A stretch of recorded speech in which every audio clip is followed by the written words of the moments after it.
How's the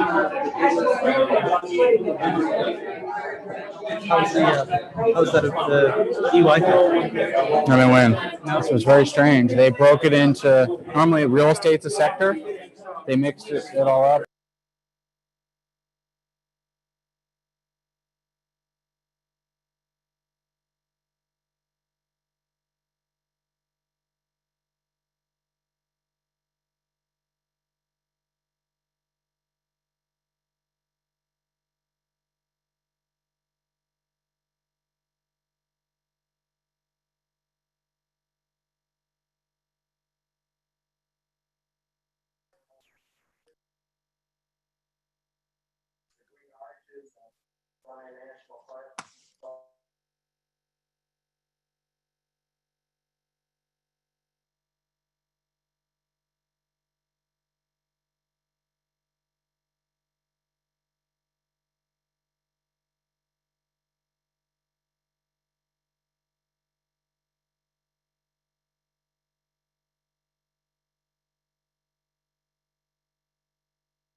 Hi, good evening, everybody. Thank you all for being here at the Capital Club here in Asheville. And we also want to welcome all of our friends who are joining us online across the country for joining us tonight as well. So thank you all for being here. Thank you all for joining us, and you're in for a wonderful, wonderful evening. We've seen some crazy things this year so far, right? But it's been wonderful, yeah. But it's wonderful for all of us to be able to be together, break some bread together, and learn some more stuff. I'm very, very excited for tonight's event. We have some really incredible updates. We have some great news, and we have some awesome things to share. So again, we're very, very happy that you're here. I'm not the person that you want to hear speaking. So what I'm going to do is I'm going to turn it over to our man of the hour here, our founder and CEO of DLP, Don Wenner. Thank you. Do I need this? Okay. All right. Good evening, everybody. So as Larry said, I'm going to tell you a little bit about us for a few of you who are new. Who has not been to one of our events before here live? A few of you? Okay. And then I know we have many online who have not yet before. So I'll tell you a little bit about myself, a little about DLP. Then we'll give everybody who does know a bit about us some great updates, tell you how COVID's affecting us, affecting our businesses, affecting our returns. And then we're going to focus a little bit today on our real estate equity, our multifamily strategy, and give you some updates. We got a big, robust pipeline of properties that we're acquiring, and we're going to show you what we're about to buy here this quarter. And then we'll open up to questions. For those online, they're going to be asking their questions live on video. So we'll get to have people across the country asking questions, as well as you guys here, of course, live with us. So for those who don't know much about myself for the company, I started DLP a little over 14, actually later this month will be 15 years ago. Since then, we've closed more than 16,000 real estate transactions.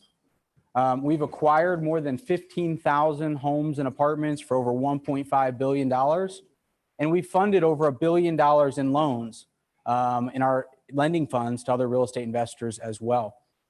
We've been recognized for our growth and for our success in a lot of awards, including just an hour ago, I was named Entrepreneur of the Year finalist here again for the second straight year, which is cool. Did not win, unfortunately, but was one of the finalists for Entrepreneur of the Year, which was still a cool honor. The coolest honor that we've been able to have over the last number of years has been, this is now our 8th year in a row as one of the 5,000 fastest growing companies in America. We're the 4th fastest growing company in America that's been on the Inc. 5000 list 8 or more times ever. So we've had really consistent growth, and in turn, we've had really consistent returns to all of you. This is the DLP family of businesses. So our parent company is DLP Real Estate Capital, as most of you know, but our engine is you. It's DLP Capital Partners. It's our investment funds. It's our investors entrusting their hard-earned capital to us, and then us taking that capital and either investing in owning, managing real estate, or lending money to other real estate investors to go out there and invest in single-family and multifamily properties. And then we have a bunch of businesses that support that, a title company, loan servicing company. We have our real estate brokerage where it all started 14, 15 years ago. And then our newest business, which we're going to tell you about here a little later called DLP Prosperity Membership, which I know many of you I talked to tonight are going to be joining us in a few weeks for the official launch of our Prosperity Membership, which we're pretty excited about. A little bit about DLP from a statistical standpoint. We've closed more than 2,100 transactions this past year.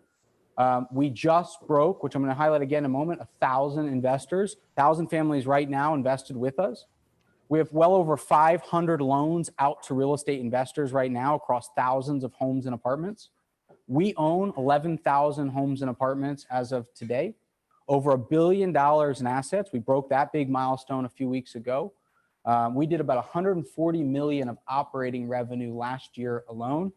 And we provide housing to more than 25,000 people, support more than 200 entrepreneurs in many communities, including right here in Asheville, and have now closing in on 400 team members working in DLP. We'll break that mark this month, which is pretty cool. As I said before, we won a lot of great awards, Inc. 5000. We've been named Best Workplace in many of national and local organizations. We've been recognized internationally recently by Financial Times, one of the fastest growing companies in the Americas, ahead of Uber, ahead of Tesla, ahead of some pretty cool companies, which is a great honor. A lot of our success comes down to that we're very mission and purpose driven. Our purpose is dream, live, prosper, passionately creating prosperity through real estate. Dream, live, prosper is what DLP stands for. That's what those initials mean. We have 10 core values that drive what we do, including our newest one we just added this year, which is maybe the most important one to all of you guys, stewardship. We consider our stewards to all of your wealth and hard-earned capital that you entrust to us. This past month, we welcomed our 1,000th investor to DLP. 1,000 families actively invested with us and trusting a small percentage or a large percentage of their net worth to us. Many of you with us here tonight. Really, really great honor that we get to serve so many amazing people. Larry and Brett and team does most of that work. I know none of you ever complain or ever have any issues that you need Larry or anybody's help on. But in all seriousness, it's a great honor having 1,000 families we know count on us, and we're able to provide some impact to you, to your grandkids, to your kids, to your charities, things that you find valuable. We also, just a few weeks before, kind of interesting, we hit the $1 billion of assets and the 1,000 investor mark kind of within a couple of weeks, which were two huge milestones we were kind of targeting for years. Just passed $1 billion in assets. That's a big number. It doesn't matter what your gauge is, right? Thank you.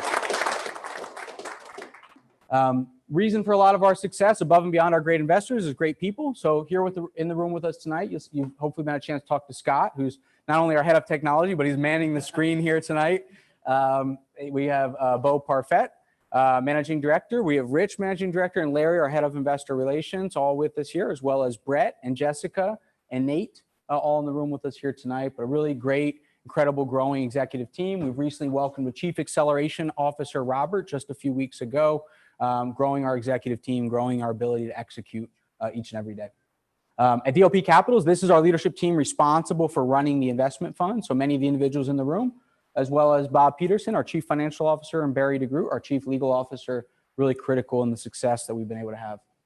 This is our capital partners team. So these are the people when you call into the office or you're processing your IRA or needing help or having questions, for providing you with all the day-to-day support. You'll notice those who've been with us for a while, this team has grown quite a bit of recent as we've been building out the team to provide you guys with support and take great care of your reporting, your investments, and so forth. This is where we do business. So we have a small office here, which we're going to hear a little bit more about in a minute, right over here at 14 Church Street. Our headquarters, though, are in St. Augustine, Florida, where I reside most of the year, in Bethlehem, Pennsylvania, where I grew up and where we started the company. And then we have some regional offices in PA and Florida as well. All right, so enough about us. Let me tell you a little about what we do, what we're investing in, and what we have coming up right now. So we're going to talk mostly tonight about our strategy of investing in income-producing rental communities, the DLP Housing Fund's strategy. So what we mainly do is we invest in multifamily communities.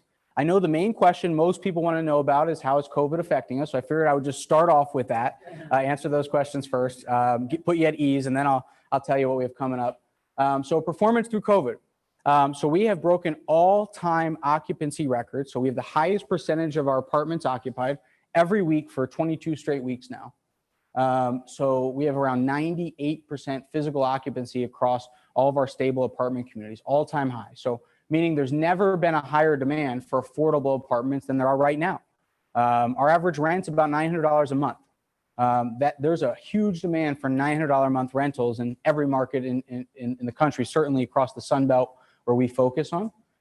We are, of course, dealing with a little bit higher delinquency. We've had record high unemployment, and even more importantly and more challenging is we've had the government make it impossible to evict in most states. So we've dealt with a challenge of moratoriums as well as just simply courts shut down. So we do have higher delinquency than normal. We're about 6.5% is what we've averaged over this COVID environment. We're working very aggressively. Actually, we've rolled out a number of very aggressive strategies of rent forgiveness to get people to either move out who aren't paying or to get them to start paying if they fell behind. So we're expecting to bring that number down actually over the next few months, even though there's a moratorium not allowing evictions in most states through the end of the year. It's a little more complicated than that, but that's the short of it in most cases. In normal times, if we weren't dealing with these moratoriums, I would expect our delinquency to be about 3% because we wouldn't have people staying in our apartments for 6 or 7 or 8 months not paying. The majority of that 6.5% is a small percentage of tenants, but they've not moved out. And some of them are playing the system because they know you can't make them move out. So that's been a challenge for sure. But because we have the highest occupancy we've ever had, and because we have been able to refinance about $200 million worth of our debt into low interest rate financing, often, almost always, every loan we've done has been sub 4%, sometimes sub 3% fixed interest rates. Our cash flow has increased through COVID. So despite the fact that we can't evict tenants who aren't paying, our cash flow is much higher today than it was before COVID started. That's a pretty big deal. And once we get through these moratoriums, it's going to get actually quite a bit easier as the demand for people who can afford to pay is very, very high. So that's why we're very confident in continuing to invest in this strategy, even as we deal with the turbulence ahead, the election ahead, all the things that can create challenges. All right, so one of the great advantages of this strategy is the tax sheltered nature of this investment, in that most of the income we distribute out to you is deferred from tax. Who here thinks that's a good thing, right? Pretty attractive part of this strategy. So what we do is we invest primarily in multifamily communities, mainly affordable or workforce housing. We're doing this predominantly in secondary and tertiary markets, meaning we don't own a lot of properties in Atlanta or in Charlotte or Miami. We're in Augusta, Georgia. We're in Spartanburg, South Carolina. We're in secondary markets. And mainly we're across the Sun Belt region, warm climates where people are moving to. And mainly we're buying 200 to 500 unit apartment communities. Here's on a map where we own assets today. So as you'll see, heavily across the Southeast here, and a good amount as well, of course, in Pennsylvania, because that's where we're focused. But we've gone as far out as Utah and Arizona, and as far north as South Bend, Indiana. So what we do here and how we add value. So we're not just going out there and buying communities that are in great shape and are generating great income and paying top dollar for them. Right now, there's not a single asset class in real estate and maybe in any investments that has more capital trying to get into it than Class B multifamily. There are billions and billions and billions of dollars right now already raised by large institutional funds waiting to go into this asset class. Because of all the things I just told you about, because of how great the demand is, because of how great cash flow is, because of how safe this strategy is in recessionary environments. So when there's a lot of people wanting to buy the same assets, it can be difficult. Cap rates have never been lower. Pricing has never been higher. So we have to go out there and buy properties and that we have to create value. Properties that aren't running great today, that often have neglect, that have physical repairs needed, that have some sort of owner distress. So we're coming in here, we're doing large exterior capital projects often, roofs, parking lots, heavy landscaping. We're renovating and upgrading apartments. We're adding amenities. We're improving the management. A lot of times we're coming into mom and pop owners who aren't managing well, especially through this COVID environment. In turn, we drive up rents, we improve management, improve occupancy, improve cash flow. In order to find even the properties that we can do all this work and can get these kind of returns, takes a lot of work. So if one of you went out and said, oh, this makes sense, I'll just go do this myself. Yeah, you can go out there and find properties for sale, but to find ones that you can get at the best price where you're not just paying more than anybody else, it's very difficult. So we have an entire team of analysts and directors and due diligence managers who are out underwriting and evaluating hundreds of deals every month. We spend literally thousands and thousands of hours a month underwriting properties to potentially buy. So we take 300 to 500 properties a month that we look at. We do a financial underwrite on. We take about 40 to 50 of those that we do a full analysis on. We underwrite the income potential. We underwrite the area. We underwrite the competition. We go out there and really get deep into that property. We then go out and physically visit and walk the apartments and walk the competition on 10 to 30 properties every month. We put out 5 to 20 offers. And if we have a good month, we buy one property. So it takes a lot of effort to get to the point of buying a property that can generate the kind of returns and hit our yield and your yield expectations in the fund. And then once we buy that property, it's not like we start just clipping coupons and taking in the checks that hit all of our returns. We have to then go in there and put in a heavy value add strategy to drive up cash flow and get to the double digit cash on cash returns that we and you have grown accustomed to invested with us. So our most recent property we bought here was in Port Royal, South Carolina. This is on the newer end of what we buy. This was built between 2004 and 2006. This is in a coastal market called Port Royal. It's between Savannah and Charleston. Anybody ever been to Port Royal? Nobody? All right. Well, almost. You chose tacos, yeah. But so never been there, but it's a really cool little coastal market. And so this is not that old of a community, but all the apartments kind of look like this. You might be able to see, they're 15 years old now, 15 years old roofs. So really what we're doing is coming in here and we're renovating a bunch of the apartments to what you can see on the right, driving up rents about $200 a month on average. And then we're coming in, this was the original developer of this still managed it. So it was very mom and pop. Literally the owner was out there, cleaning the pool. So they weren't really managing income well, managing expenses well, et cetera. So coming here, putting in professional management. This is a property we modeled very conservatively at a 21.7% IRR over a 5-year ownership period, which we'll probably own it even longer, and cash on cash returns, which will average over 10% over that 5-year period, net cash on cash returns. So you can see a little bit of the overview, and all of the overview on each of these properties you can find on our investor portal, and you can read the full summaries and overview to the thesis behind the investment, the market, what we're doing. This was about a $10 million equity investment that we put into this community. And it's off to a great start. This was the property that actually put us over the $1 billion asset under management mark. We bought this in July. You can see some of the stats here as well. We put on leverage on this and about 3.6% fixed interest rate. It's been off to a great start. So our upcoming acquisitions, I'll tell you what we have coming up here. So first, this is not, I'll comment, this is not going into the housing fund. This is the only property that's not going into the fund. This is just something that I'm buying, but I thought you guys would think it's cool, especially right here in Asheville. So this is a 15,000 square foot building here in downtown Asheville, 39 Patton Avenue. This will become our regional Asheville headquarters. This is right next to the Lobster Trap for those of you here in Asheville. So 15,000 square foot, 5 stories. We're not 100% sure what we're going to do with the entire property. Part of it will be our corporate office. Here's the one side of the building, so it's on both Patton and Church and College, which is pretty cool. So you can see it was designed by an architect in the 1980s, redid it. So it's got some cool but funky design to it. I guess that's all I have on there. So, but anybody who's curious or anyone wants to come see it, we're happy to show it to you. But we're going to at least turn a floor into our office. Probably do some retail on the first floor, and we might convert some of the upper floors into residential is what we're thinking about. So we have more cool downtown vacation rentals that our investors can come and hang out at, like the one we have over on Church Street right now. That's probably what we'll do with it, but we're still finishing our underwriting. I was out there doing due diligence with engineers and our on-site team on Tuesday on this property. So we just put it under contract late last week. All right, well, what is going in the housing fund? First, the update on our 2X portfolio. Some of you have heard us talk about this over the past month or so. So we are pretty optimistic. This is a portfolio of about 12,000 apartments for over $1.2 billion that we've been working on for a better part of a couple months now. It would basically double our multifamily portfolio. So we're expecting by early next week, we will be finally fully under contract. So right now we've been under LOI, working to get to final contract. So we're expecting by early next week, we'll be fully under contract. And then we'll be kicking off our official due diligence, although we've walked all 43 communities across 9 states and have been analyzing these properties for 2 months.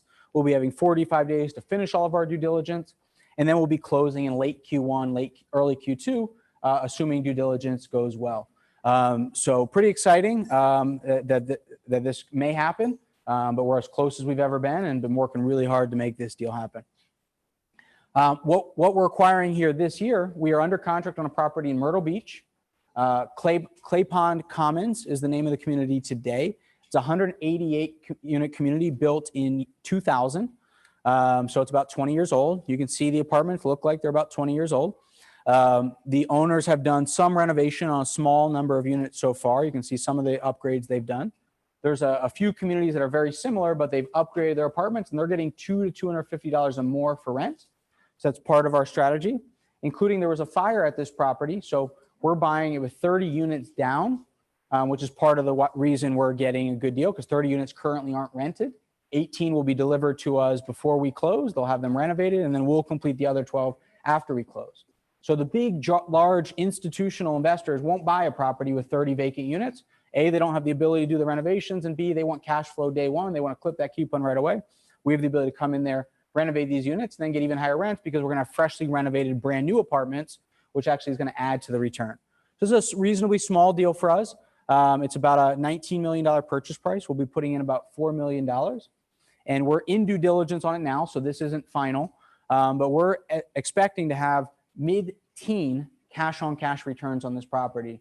So really great cash flow, really great product, great market. We really like Myrtle Beach is an awesome, awesome market. So that's one that we'll be finishing due diligence this month and then likely closing in November. Here's some of the stats on. Again, we can send this information out and you can find it on the portal as well. Another acquisition we have coming up is we're calling the Gulf Coast Portfolio.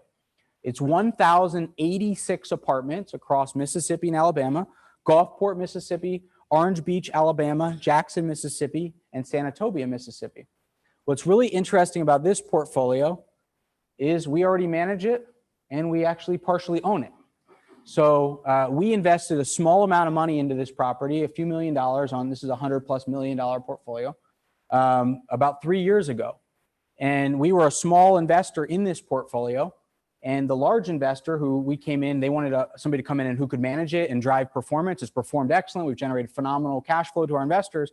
The group who put in most of the equity, who brought us into this deal, they have a fund that they need to close down. They have a closed-ended fund, and they're being forced to wind down that fund.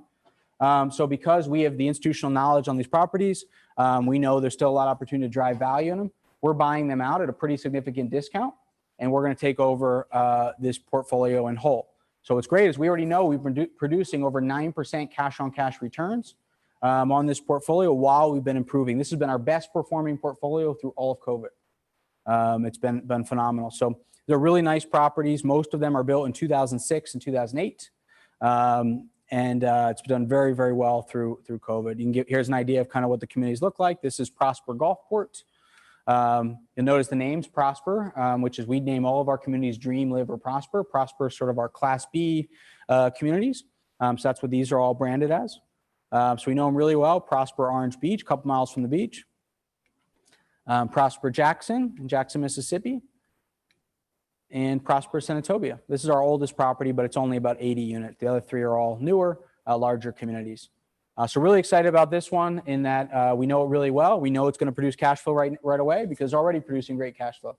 We're buying it at a great price. So we're excited about that one. Our next acquisition, which should be next Friday, is in North Charleston, South Carolina. It's called Pepper Tree Apartments. So another great market here in South Carolina.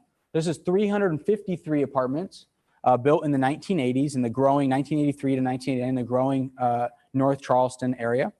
So we're going to come in here and drive up value through some interior renovations. Even though any of you guys, I'm sure none of you have lived in a long time in a place without air conditioning.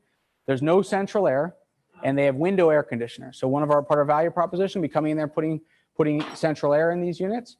But you can imagine how valuable that is in South Carolina to tenants. So that's going to help us bring up rents quite a bit. So we're putting about $3 million into physical improvements into this really great market. Here's what they look like: brick properties, older, but you can see a lot of charm to them. So we'll come in here and improve these units. You can kind of see some of the renovations the previous owner did. On the right's before, on the left is after. So we'll do something similar to that throughout the other 293 units. 60 have been renovated. We're going to renovate the other 293. All right, so those are what we have coming up. So we got a big quarter. If all goes as it should, excluding the big 2X portfolio, we're going to close around $170, $180 million worth of real estate this quarter. So Housing Fund is going to be deploying all of its capital we have, and hopefully all the capital coming in this quarter into these acquisitions, which is exciting. So I want to talk a little bit about why we're so bullish, why we're saying, all right, we're in the middle of a global pandemic. We're facing a recession. We're facing unknown political environment. Why are we continuing to invest in this strategy? Why are we so confident? Why will we deploy $180 million into buying more apartments in this environment? So I want to talk to you a little bit about rentership in America. So hopefully you guys can read some of these slides here, but I'll explain a little bit. So home ownership right now is at the levels it was back in the late 1960s. So we're at lowest ownership, I should say, than what we were been in, the lowest point we've been in since the 1960s. So meaning rentership has grown substantially since, over the last decade plus. In 2004, homeownership hit its all-time high of 69%, and it declined for 12 straight years, and it's basically leveled out since 2016. It's really, I think, only leveled out because interest rates have been so low. It's made it so affordable for people to own. But in general, the sentiment of young people is they'd rather rent. You know, and I'll cover a little bit of those reasons later, as well as older Americans would rather rent. Right now, in many of the larger markets in the country, there's actually more renters now than owners. There's actually rentership has surpassed homeownership in a lot of the large metros, and a lot of people are expecting that to continue throughout much of the country. So why is this? First, rentership provides flexibility.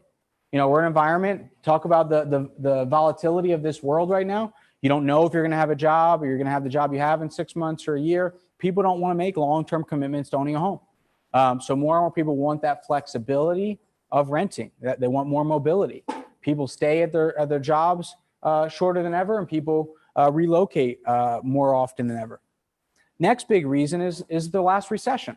So you think about it, if you were 20 years old or 15 years old or 25 years old in 2008 and you saw the greatest recession in modern time, you saw all these foreclosures, kind of the dream of owning a home in many cases isn't there for those kind of coming into their late 20s, 30s that would normally be buying homes, don't have that same dream in many cases as people in past generations. Next big reason rentership is growing is baby boomers, right? Any of you thought about renting instead of owning? Not at all? Nobody? So many people, and we've seen it again and again, a lot of our nicer, newer apartment communities, a big percentage of our resident base are retirees. That's why a lot of our communities actually have fared so well, because they have been pretty much unaffected by the COVID environment. It hasn't affected their income in a direct manner. So the baby boomer generation is actually by far the fastest growing sector of rentership. By far, it's the percentage of people over the age of 55 or 60 are soaring. It's more affordable. They want the amenities, no maintenance. They're moving to be closer to family. And I'm sure none of you have moved to be closer to kids or grandkids, right? So they want that flexibility. They don't want to deal with the landscaping, et cetera.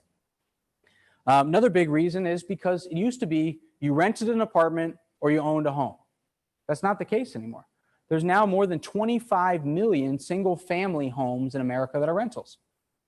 So now there's a whole asset class that you can choose to rent a home in the same nice neighborhoods where you want your kids to go to school in, and not have to commit to owning a home, and have that ability and that flexibility, which that really didn't exist in a large scale until this past decade, when a lot of large investment groups started buying single-family homes and running them as rentals. There's now today one of the hottest investment strategies, one that we're investing in, is building single-family homes for rent, building brand new homes for rent, building whole rental communities of single-family detached homes, something that had never, ever happened before.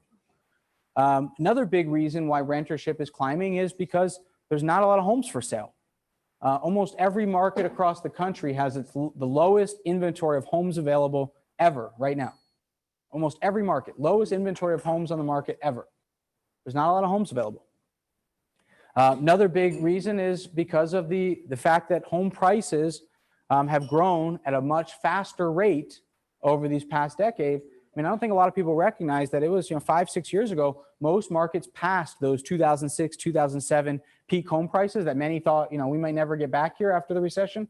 A lot of markets are now 40, 50, 60% higher home prices than it was back in 2006, 2007. Think about here in Asheville. Home prices are about double what they were, back in 2006 in a lot of these communities.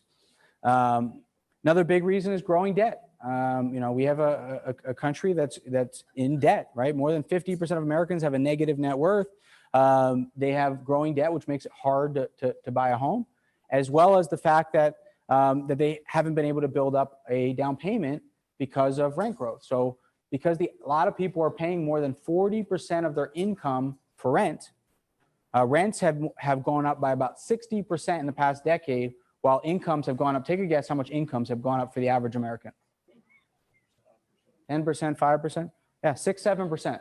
So rent has gone up 60%, incomes have gone up 6-7%. That's a problem, right? A lot of landlords, especially in luxury apartments, are allowing 40% of your gross income to qualify for an apartment.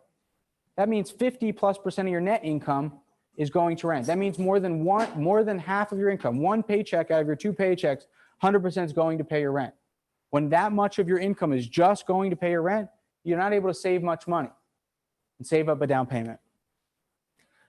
So there's a lot of financial reasons as well as the lifestyle reasons that people are choosing rentership. And we think that's only going to continue.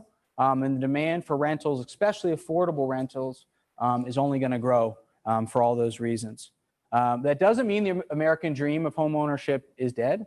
Part of the way that people such as us and others can invest in the American dream is through owning and investing in income producing housing. And that's what I think we're going to see a lot more of, people investing in owning income producing housing. In many cases, I know a number of people who own rental properties but don't own the home they live in. They like the flexibility of renting where they live so they can move around, but they own rentals, right? I've been seeing that trend a lot more, especially by younger Americans. All right, so with DLP, how you invest in this strategy of owning rental communities, rental homes, is through the DLP Housing Fund. This is our $1 billion evergreen private REIT. So this is our 8th fund that we've launched in this past decade. Primarily what we're doing, investing equity in rental communities. Some of the highlights, so it's evergreen. What that means is that this fund will stay open, just like all of our other funds that we run today, as long as the strategy makes sense for us to run it. And that's a really important point. So think about that Gulf Coast portfolio I talked about earlier. So that group who runs that fund is being forced to sell off those properties right now because they have to wind down their fund. So they're being forced to sell off properties producing great returns because they have to return money to investors because of the guidelines of their fund. Now, the investors in that fund are being forced to lose their income and now take a very large taxable gain at what might not be a good time for them because of the requirement to wind down a closed-ended fund. With us, this being an evergreen fund, you'll be able to invest in this fund for a year, 3 years, 5 years, 10 years, however long it makes sense for you. And you'll be able to choose to take your investment out whenever it makes the best sense to you. Maybe it's because you have the greatest investment opportunity of your lifetime that you want to invest into. Maybe it's a good time for you from a taxable standpoint to take your large gain because you have some losses or some offset somewhere else, or part of your estate planning may make sense. But you have that flexibility to choose what makes sense for you. All along, while your investment is in the fund, it's going to be sheltered from tax through depreciation. It's also sheltered from tax. And one of the other big benefits of being an evergreen fund is typically when you sell real estate in a private fund, you have then capital gains. And so all the investors in the fund are going to have capital gains as we start selling properties. Because most funds are closed-ended, they can't go and reinvest those profits and do what's called a like-kind exchange because they have to wind down that fund. As we sell off properties, which we'll do over the course of the fund, we'll do 1031 like-kind exchanges, which means we'll be able to realize the profits but defer the taxable gain. And we'll be able to continue to do that because the fund's evergreen, which makes it even more tax efficient. But you're not committing any long-term investment. Every year you could redeem out of this fund at the beginning of each year. So again, unlike most closed-ended real estate funds where you have to stay in for 5 years, 7 years, 8 years, whatever the manager ultimately decides, you'll have that ability to redeem out based on what makes sense for you. So some of the highlights here. We pay out monthly distributions each and every month. The distributions are 6% a year, or in other words, a 0.5% dividend every month. So 0.5% dividend every month, 6% a year. And then we pay out all the profits above 6% at minimum annually, with a target annual return of 12% net to investors. That's the net amount distributed to you on an annual basis, of which the majority is going to be deferred from tax. One of the unique things about this fund and all of our funds is that 6% preferred return is paid to you before we even earn a management fee. So I promise you, if you go and look at any other real estate fund, hedge fund, private equity fund, you're not going to find, I'd be surprised if you found any other fund where the manager doesn't get to earn their fee before the preferred return. So even if we dealt with a big recession environment and cash flow went down and things got much worse, you're going to get all your distributions before we even get a management fee, meaning you always get all the cash flow first. In all of our funds, we've never missed a preferred return ever in any fund for any period.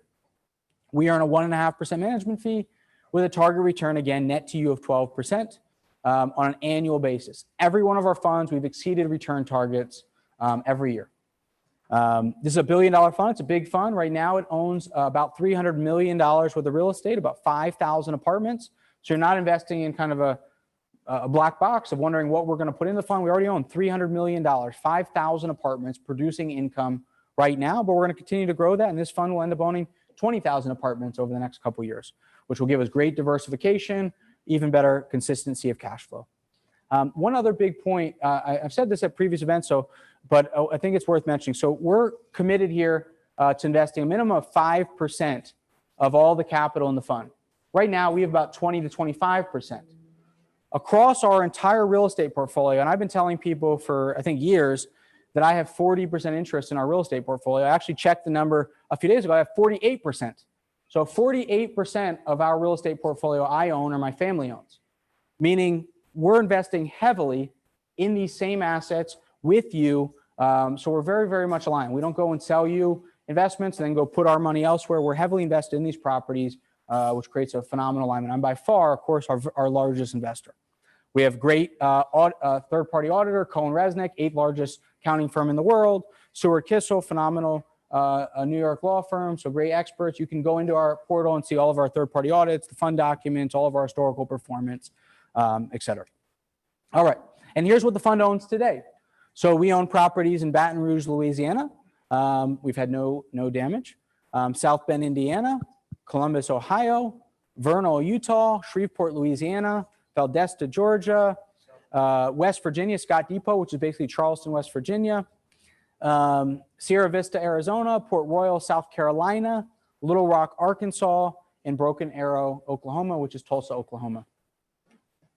All right, so that's everything I've talked about basically so far has been the DLP Housing Fund, our equity strategy. I'm going to just cover in about 2-3 minutes our lending fund, and then I'm going to open it up to questions here in just a moment. So please, you can type those in and then also be ready. Those of you on Zoom, you're going to be able to jump on, ask your questions live, of course, as well as all of you. All right, so DLP Lending Fund is our lending strategy. We've been running this strategy now for well over 6 years. We have over 6 years exceeded double digit. We've actually exceeded 12% annual returns net to investors every year. A very unique fund in a number of ways. Number one, in that we pay out 2 distributions a month. So you actually get a 10% preferred return distribution on the first of every month. And then once we close out the books for the month, we finish the accounting each month, we pay you out a second distribution around the middle of each month. 2 distributions a month. You can let it reinvest if you want, but if you're looking for income, provides phenomenal consistent income. This fund has 90-day redemption, meaning if you invest in this fund today and 3 days later, you have the greatest investment opportunity of your life, you can call us or send us an email and ask for redemption. We'll redeem you out in 90 days or less. Even in COVID, nobody has ever waited 60 days for full redemption. We're typically providing redemptions as fast as anybody wants it. This fund has a 10% preferred return. That means you earn 10% before we earn anything, but even a management fee. We've been paying, and again, double-digit returns each and every month, 90-day redemption. This is a $500 million fund. We're also heavily invested in this strategy. Same auditor, same accountants here. And these are all first position mortgages to real estate investors. So we have a banker in the room here. So Brian, your opinion here, I know you're in the middle of eating, so I'll give you a second. As a banker, what is the most important factor that's going to guarantee your borrower makes their payment? What would you say as a seasoned banker, what's most critical for success when you make a loan? Income stream. Income stream, awesome. You didn't get the answer I wanted, but that is a very good one. Income stream. So say again? Loan to value, that's a really good one. So our loan to value is 54%. What I think is most important when I make a loan is skin in the game, is loan to cost, is the amount of cash that the investor has invested. I think that's the biggest factor that is going to determine in our short-term lending. So keep in mind, our loans, unlike Brian's loan, he's making 20, 30-year mortgages. We're doing 6 to 12-month bridge loans. So we're not as concerned about the long-term stream of the property. We're concerned about their investment in that property and their ability to repay us in 6 to 12 months. So our average loan to cost is 73%, meaning that they're putting in 27% of the purchase price plus the renovation cost, plus all the closing costs and everything out of their pocket on top of the 27%. So a lot of skin in the game. Our average borrower has a $3.5 million net worth, has 500 grand liquidity, has a 710 credit score, and has done more than 50 real estate investments. That's our average borrower. I told you about what our delinquency has been in our real estate portfolio. Through COVID, 6.5% of our renters haven't paid their rent. In our lending portfolio, we are at 100% of all of our borrowers have made all of their payments every single month through COVID. Not one default, not one forbearance agreement through all of COVID. So we have really high quality borrowers, a lot of skin in the game, and they've been having a ton of success through this COVID environment. Since we started this fund in 2014, our return has been 13.63% net to investors. Over the last couple of years, we've really, other than up until COVID, I would have told you, we're generating in the mid 12% returns, or in other words, 1% return every month. Since COVID, our returns did come down a little bit. We've been in the low 11s. That's really because we're sitting on a lot more cash and we're using less leverage. So our returns have come down a little bit, still well exceeding our return targets, and still distributing those returns on a monthly basis. So what we're doing is we're making short-term good news loans to professional real estate investors. We have over 500 loans across 20 states. We've done over 2,000 loans, and the fund has not written off $1 of principal or interest on a single loan, not $1. Again, 54% loan to value. Right now, our average loan to cost is actually 71%. So a lot of skin in the game. This is where we lend, but we lend heavily where we own. Up and down the East Coast, our top states are Pennsylvania, New Jersey, Georgia, North Carolina, and Florida. Those are our top 5 states that we lend in. All right, so we got a investor spotlight here. So Larry, who do we have coming up? All right. Well, John has been very kind enough to answer a couple of questions. I said they were going to be really tough, straightforward, earth-shattering questions here for you. So this is John Dantzler, and would love for you, John, to tell us how long have you been with us at DLP? I've been investing for 2.5 years. Okay. And in your process of investing with us, what were some of the things that you considered that led you to your decision to invest? Well, I'd had my 401k for so many years it was earning 2 to 5% of money for so long after it had dropped so much. So I'm still working. I want to get my assets up. So I was trying to get value. I look here, the market doesn't matter. Market, the value, they own the properties. The properties are there. As Don continues to say, he's just making sure that the other people have equity in the game.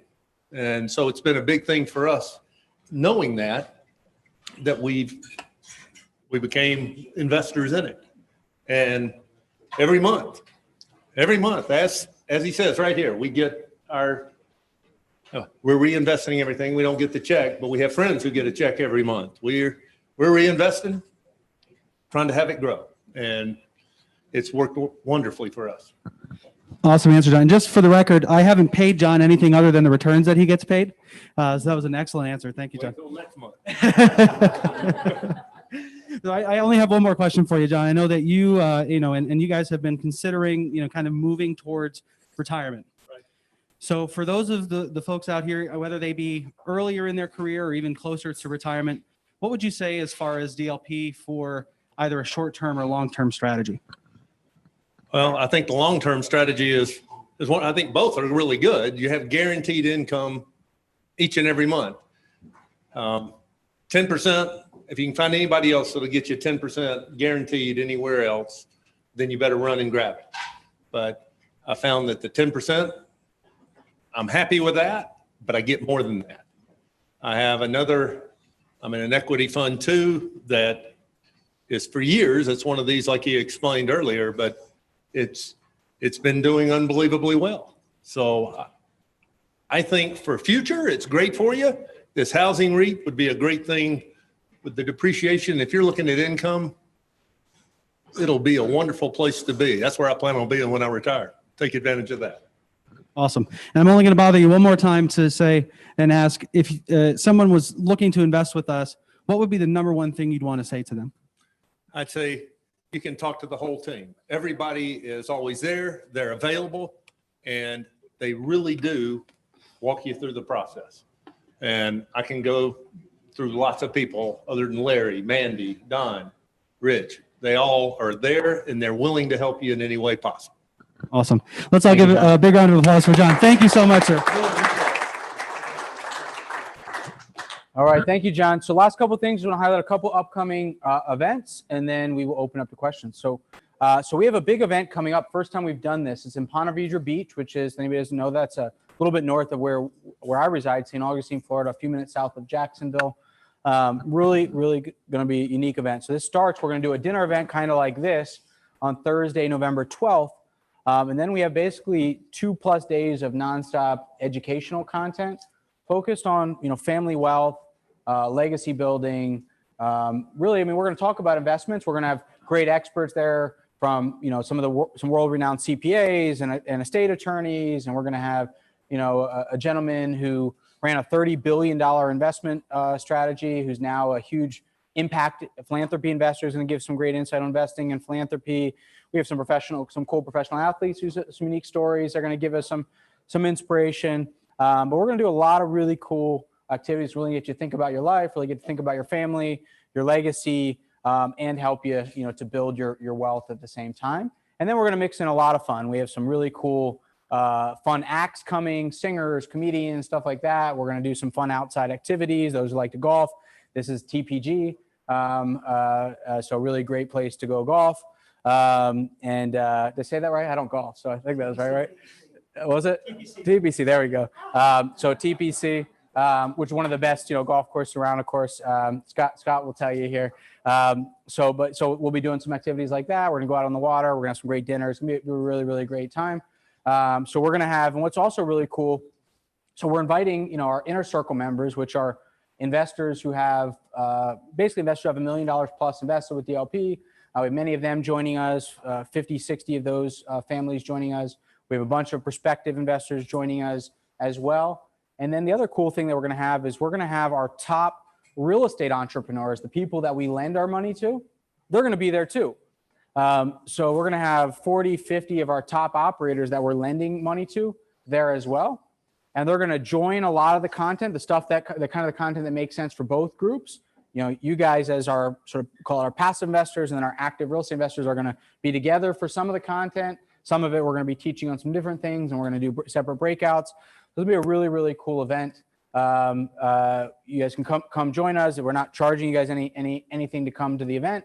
So really encourage, think about it. If you have anybody else in mind, if you're already joining us or aren't, somebody else you think this would resonate with, feel free to pass it on to them as well. I think based on this is no sales pitch, some of the room restrictions, we can literally fit 20, 25 more people than that we already have signed up. So we are looking to fill that up and maximize every slot we can. So be a really, really amazing time. So hope you can join us for it. Again, in Ponte Vedra, November 12th to the 15th. If you're not from the area, you'd fly into Jacksonville. If you're going to fly, of course, drive in. But it's going to be a really, really cool time. So All right. So then, here's some of the speakers that are going to be there. So Nate Klemp, a New York Times best-selling author, is going to do a pretty cool speech. Tammy from Clifton Larson Allen. Jay Rogers. This guy is really, really cool. So he owns a company called Local Motors, where they're 3D printing automobiles that drive autonomously. And he's actually doing a deployment in Jacksonville this week. He was actually going to fly up here, but days didn't work out. But he's going to give a pretty cool speech. One of the most, I consider myself, and one of our values is about innovation. And when I talked to him, I couldn't really talk about anything innovative because he's building autonomous cars, 3D printing. So really, really amazing guy. So he'll be joining us, give a cool speech. Michael from Bodman Law Firm. Ron Cordes, he's a global icon on investing and philanthropy, grew AssetMark, $50 billion asset manager. Ben Wallace,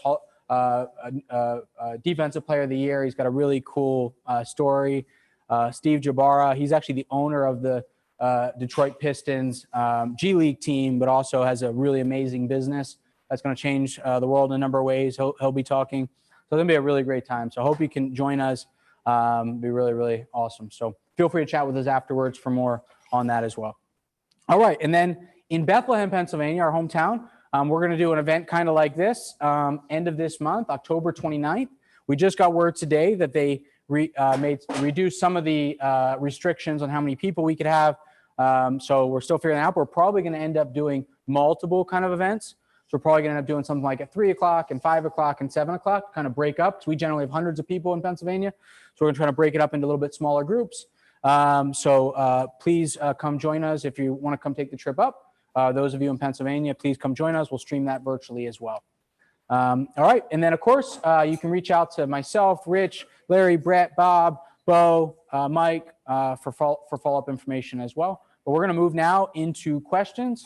So we're going to take questions. I'm going to let Rich and Larry handle this. We're going to take questions from those of you live and those of you online. I believe you're going to be able to take yourself off mute and ask your question as well. So let's go ahead.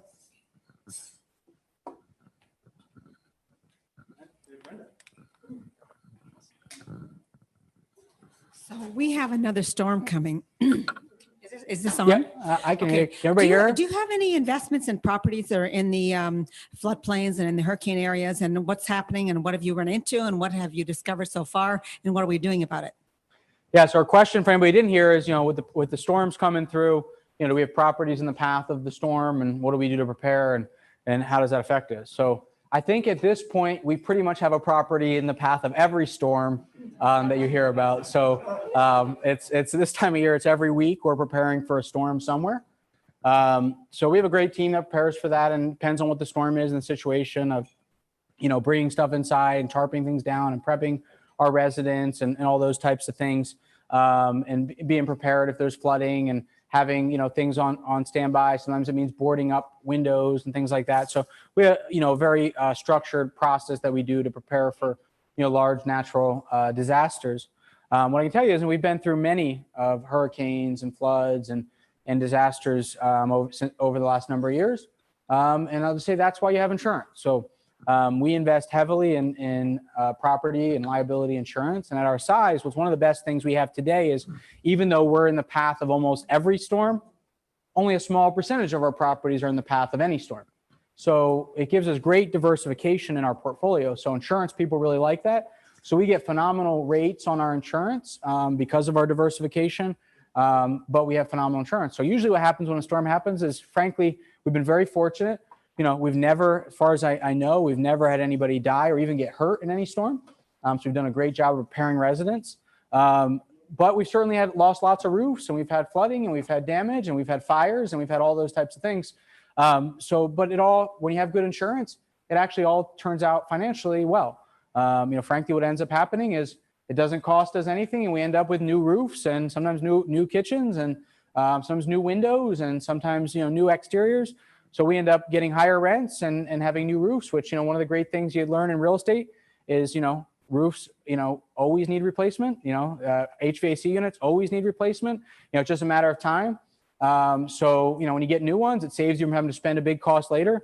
So financially, it's not something we like to deal with, but financially storms tend to work out well for us. And we haven't had any financial losses related to any storms, because of the way we manage our insurance. but great question. Yes, sir. Larry's coming to you.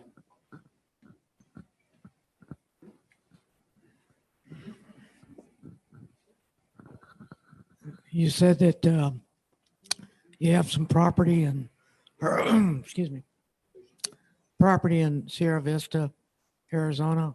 Are you renting that property out to the military or the soldiers there at Fort Huachuca, or is that just? It's been a while since I've been in Sierra Vista. Yeah, so his question was, our property in Sierra Vista, Arizona, are we renting it out to military, I think was the question? Yeah. So a small percentage, I could get you the exact percentage, but I think it's around 15% is rented out to military, which, COVID has, one of the interesting things about COVID is it's kind of changed your perspective on what are good residents, right? So right now, anybody employed in healthcare and government, that's really great, right? They've been, pretty much unaffected, and in many cases are, earning more through this environment. So we like properties that military is one of the main employment drivers. We invest in a lot of military towns, but it's not, a large percentage, but it's a percentage of the base of the property has, military base. But it's a wide range of resident base there. There's not a lot, if you've been to Sierra Vista, there's not a lot of great housing there. So we stay, 99, 100% occupied. We've grown rents quite a bit. And this is a property I actually bought in an auction for $70,000 an apartment. And the one comp in the market that's similar to ours just went under contract at $130,000 an apartment. So the market's done very, very well. And it's been one of our best cash flowing properties since we bought it about 2 years ago. Don, so we have a question coming in from Rory, and Rory asks, what is the difference between the DLP investment funds and crowdfund investments? So question was, what is the difference between our funds versus crowdfunding? So there's a lot of different types of crowdfunding funds. There are funds out there that you can invest in multifamily real estate. There's crowdfunding platforms you can invest in, find funds that invest in lending. So you can find through crowdfunding platforms similar strategies to ours. So I would tell you, whether you found it through somebody like us directly, you found it on a crowdfunding platform. Generally these crowdfunding platforms are just that. They're just a platform. So anybody can put their fund on a website and market it that way. Usually they pay some sort of fee. Usually they pay a commission to the crowdfunding platform, and then they get to put their fund on that website. So the key there is, you can't count on the platform to do anything for you. You have to then fully underwrite the manager, just like you would do with us. So you have to go out there and fully evaluate the investment strategy, the management team, the approach, just like you would do with us. I'd say the only other difference between what we do and crowdfunding is kind of an approach, I think, for a lot of people. You put 5, 10, 15, 20 grand, 50 grand into a lot of investments, and you kind of hope some work out good, and you kind of expect some won't work out good. But you think about it and, hey, that's how I diversify. Our approach is, we're going to do the diversification for you, so you can underwrite us as a great manager, and then we're going to diversify within the fund. So we're going to have a fund that has 500 loans, or we're going to have a fund that owns 5,000 apartments versus you investing in one individual loan or one individual property and then trying to own lots of them to get diversification. All right, we have a question over here. Nope. Hey, Don. We have, Monzel and I have some investments with you already, mostly in the lending fund, but also a little bit in the growth and income, which you did not address. So kind of a two-part question. Could you sort of compare the growth and income fund versus the housing fund? And also, if you're doing mostly IRA, that's a cash investment we have with you, but we also have IRA money. So we're in the lending fund because of we don't obviously want to avoid you, but if we can. So if you're investing mostly through an IRA, should you stay in the lending fund or just your thoughts on that? Yeah, those are great questions, and I didn't do a good job covering here, so thank you. So we manage a lot of the capital in our funds in IRAs, so self-directed IRAs, old 401ks, sometimes even active 401ks, a lot of different types of qualified accounts we can manage. And we can help kind of give you some overview on this, but generally if you said, hey, I have money that's in a retirement account and I have money that's not in retirement accounts, the general guidance, and there can be variables to this, but the general guidance is you want to put your cash in the housing fund so that you get the tax shelter of depreciation. You don't need that tax shelter in your IRA because it's already has that shelter from tax. And you put your IRA money into the lending fund or the income and growth fund, where you're going to be able to grow at this double-digit monthly returns, sheltered from tax already. So the other comment he asked about was UBIT tax. So that's a tax that it's kind of it's an odd tax, I'll just call it for simple terms, that basically the government can tax you on your retirement account if you earn money from the benefit of leverage. So if your investment's in something that is leveraged, you know, whether it be owning real estate or a loan that has leverage, you can technically, in certain investments, pay UBIT tax. In our funds, you would not pay UBIT tax. So none of our funds are subject to UBIT tax for multiple reasons, including that they are REITs, and REITs are void of UBIT tax, but also we don't have any leverage at the fund level. We only have leverage at a subordinate entity level. So I'll say what, you know, what Barry, our chief legal counsel, will say is consult with your tax expert, but no investor, to our knowledge, has ever paid any UBIT tax. We manage hundreds and hundreds of IRA accounts. And then your other question is about the income and growth fund. So I did not cover the income and growth fund tonight. Those of you who are new to us, it's very, very similar to lending fund, and it gets confusing trying to explain them both. The main core difference between the two funds, lending fund, income and growth fund, the same return profile, same targets, is the income and growth fund will lend against properties that DLP owns. The lending fund generally doesn't. That's the main core difference, but they're very similar return profiles, 10% preferred returns, monthly distributions, very similar. It's not, the income and growth fund is not similar to the housing fund, it's similar to the lending fund, is how I would think about it. Yes. Yes. Yeah, all of our funds work great for IRAs. The only problem with the housing fund, it's not a problem, but the only, you don't get the advantage. In the housing fund, you're already going to defer most of your income from tax because of the nature of the investment. Versus the lending fund or income and growth fund, they're reasonably tax efficient in that they get the benefit of QBI, qualified business income deduction. So you get a 20% reduction in what you pay on that income.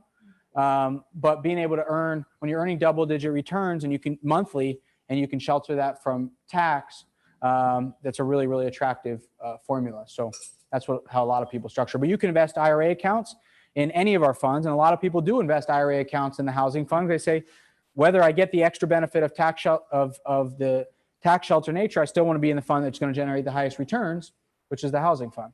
So it's a great question. So, hey, Don, you talked earlier about a default rate roughly around 6.5% on delinquencies. Where geographically are you seeing that? Because you alluded to another 4-unit project down south that seemed like it was one of the better properties we had. Is that a geographical default or across the portfolio? Yeah, it's a great question. So his question was, you know, overall in our rental portfolio, we have about 6.5% delinquency through COVID. And he asked geographically, where is that concentrated? So I would say, first is markets that have been heavily based on tourism have been heavily affected. And I'm not going to claim that we were a genius in this, but we had sold all of our properties, say in Orlando. That was one of our bigger markets. We sold those properties off. We don't own anything there right now. We really don't own a lot of properties in any tourism market. So we haven't had any of that effect, just because we don't own properties in any markets that are heavily reliant.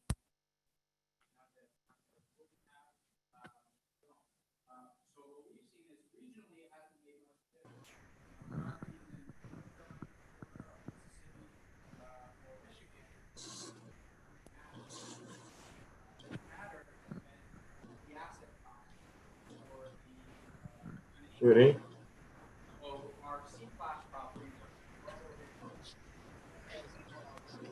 Judy?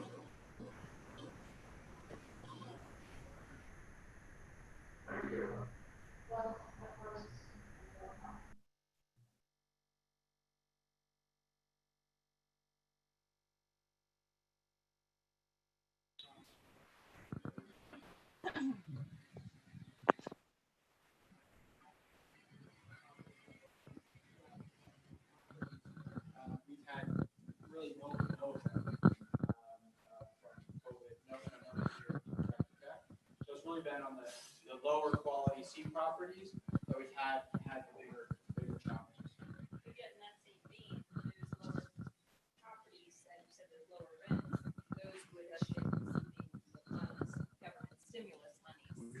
Yeah, so I would say it's a good point. What I'd say is if we weren't in this COVID environment, the C properties would be doing great.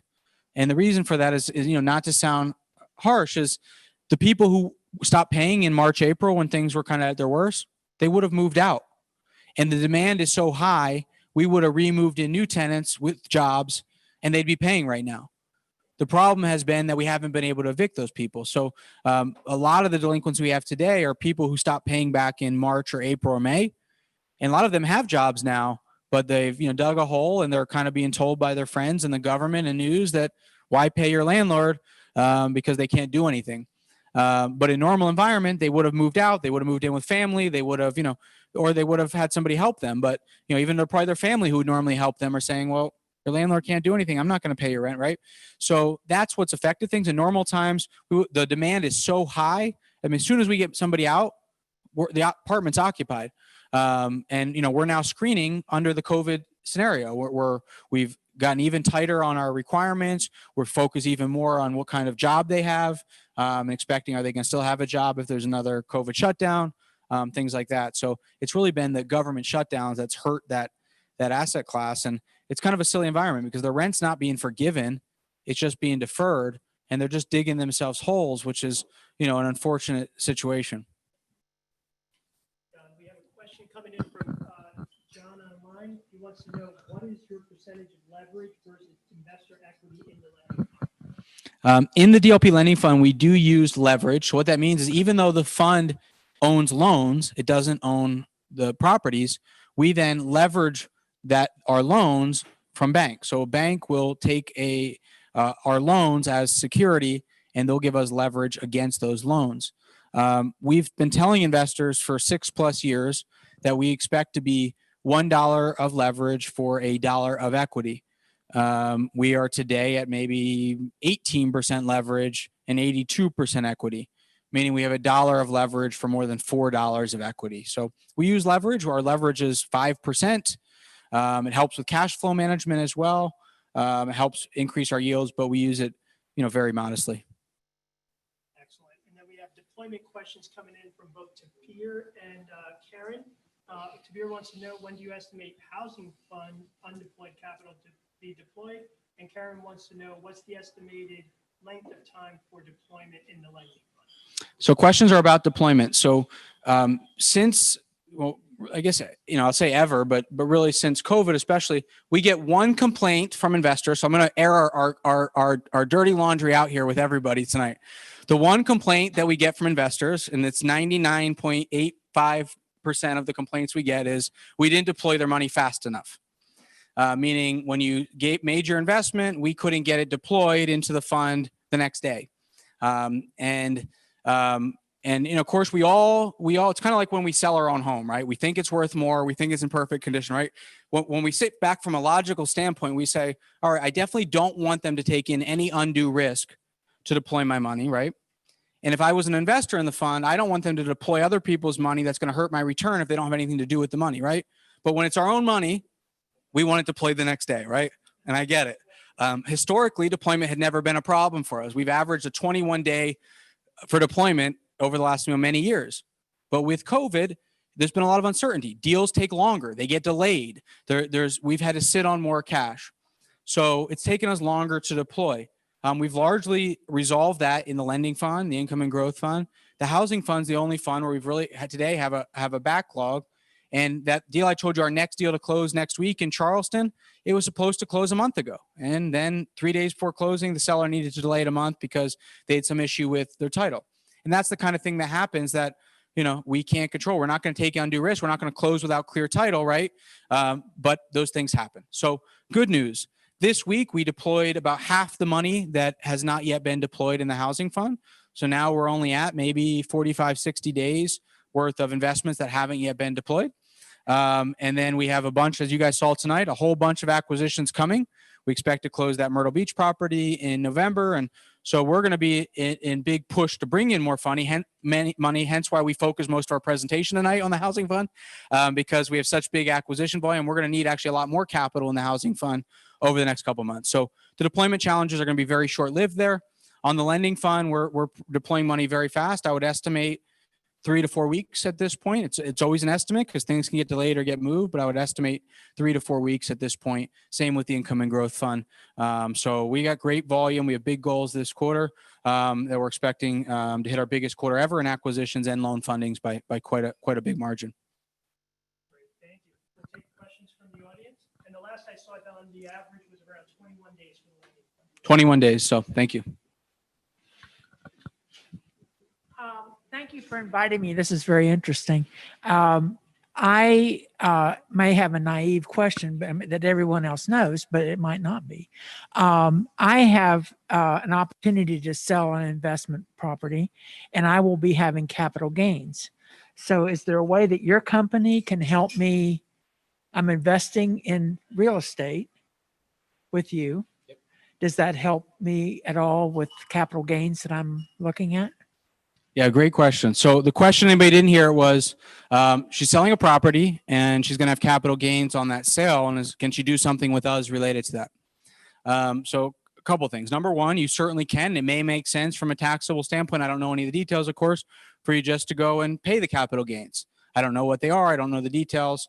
But sometimes that makes sense. If you have losses on other things, et cetera, it could make sense. So if you sold a property and you walked away with X amount of money, you could then do whatever you like with that money.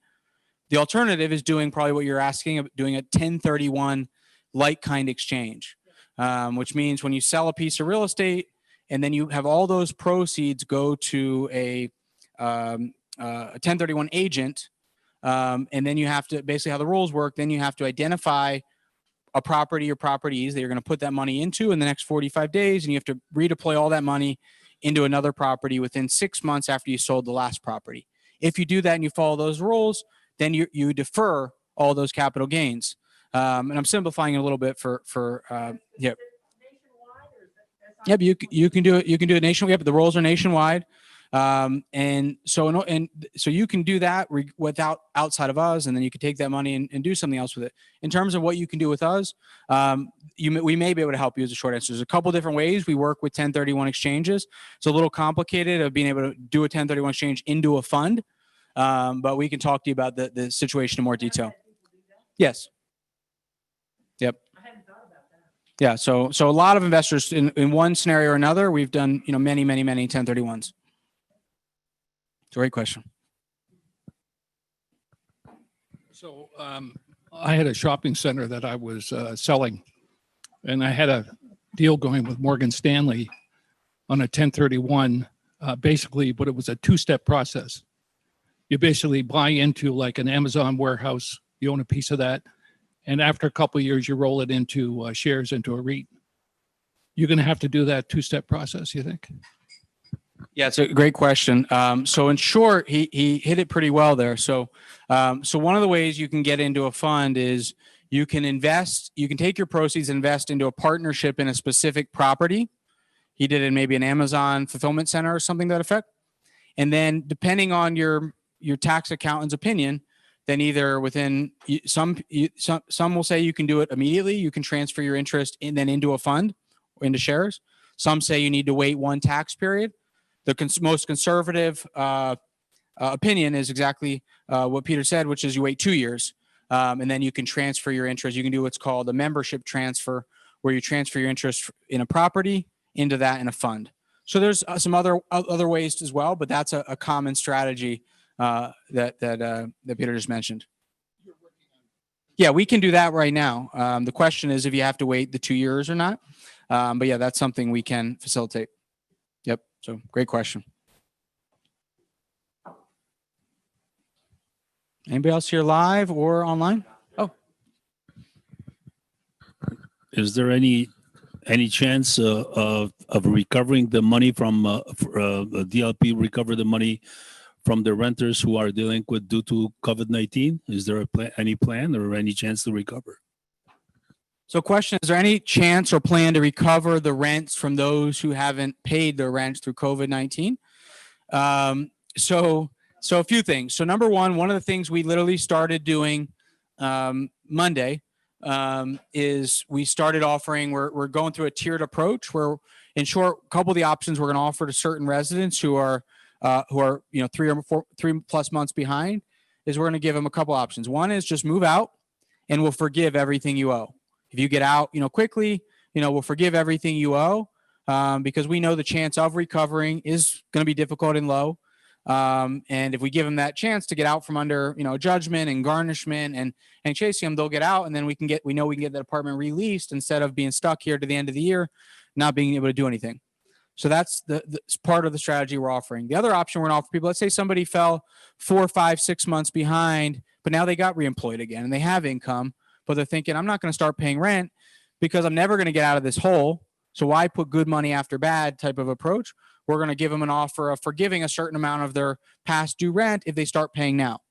So we're doing things like that to either keep people in and get them to start paying now, again, because we can't do anything in many cases otherwise, or get them to get out quickly so we can release. Now, if they don't choose to take part in either of those programs and they just move out, we do have a collection team who then does pursue collections and works on recovery. We do it with, always with a, I'll call it a kind of a Christian heart, in that, we try to work with people and be reasonable. But yes, we do have a team that does go after tenants who no longer live in our apartments and owe us past rent.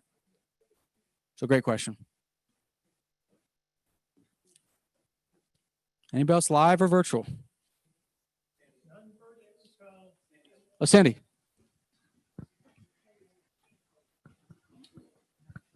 We've been noticing that you have a complex that you're involved in Wingap, Pennsylvania, and it's never come.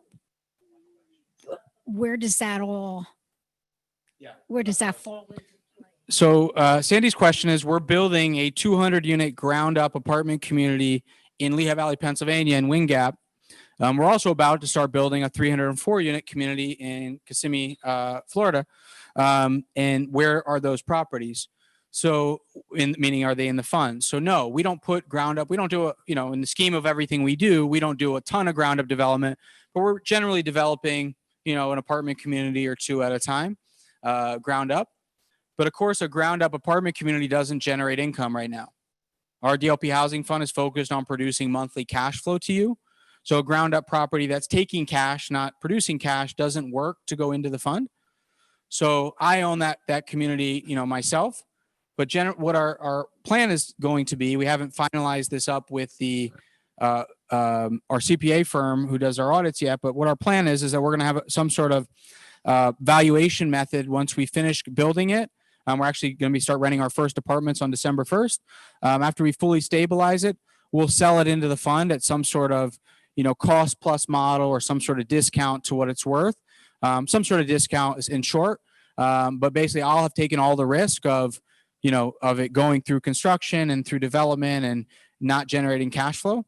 But then ultimately, our goal, we'd like all of our apartment communities to be in the fund, but just something that's not producing cash doesn't work in the fund. But the odds are that fund will move into the fund once it's stabilized, which is a 200-unit great ground up project, which we're building. We're building the apartment community at north of a 7 cap rate for brand new apartments in an area in desperate need of nice apartments. So we're really excited about that project. It's called Dream Lehigh Valley. We're just getting our first COs next month. Yes, Brian. What differentiates you from other open-ended REITs? So what differentiates us from other open-ended REITs? So in terms of open-ended private REITs, I actually don't know of any. So I'll start there. We may be the only one. But in terms of real estate REITs, but of course there's public REITs, which maybe Brian's referencing. There's lots of public REITs that you can invest in on the stock market. And then there's lots of other fund managers who run funds similar to the housing fund, but in a close-ended manner. So I would just say, what's different about us is what's different about any company, which is, when you're investing in any business. And I think about it when you're investing in a stock, at the end of the day, you're investing in the quality of the management team and their ability to execute. So your decision you have to make in investing with us is, do you believe we have a great management team and that we have the ability to execute? And do we have a better management team and a better ability to execute than other people who invest in this strategy? I mean, there are tens of millions of apartments in America. Obviously means we're not the only people investing in them. So there are other people you go and invest with who do something similar, but can they execute as well? And then do you trust as well the management team to not only perform well, but to be open, honest, transparent through challenging times, such as the environment we're in today? So, great question. Anybody else?